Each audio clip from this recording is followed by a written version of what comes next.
Tafita ta karasu alhamdulillah, na yi wa Allah subhanahu wa ta'ala godiya da ya sa kayana suka iso lafiya. Na gode sosai Sebzofon Store, na gode sosai, Allah ya saka da alkhairi, kayana sun iso cikin ba wani matsala, ba wani tashi, Allah ya karo bai da waya iso alhamdulillah.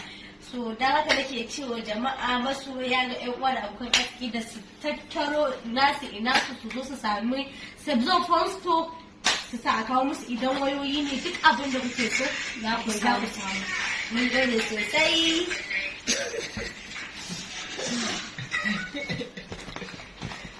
Ya Allah.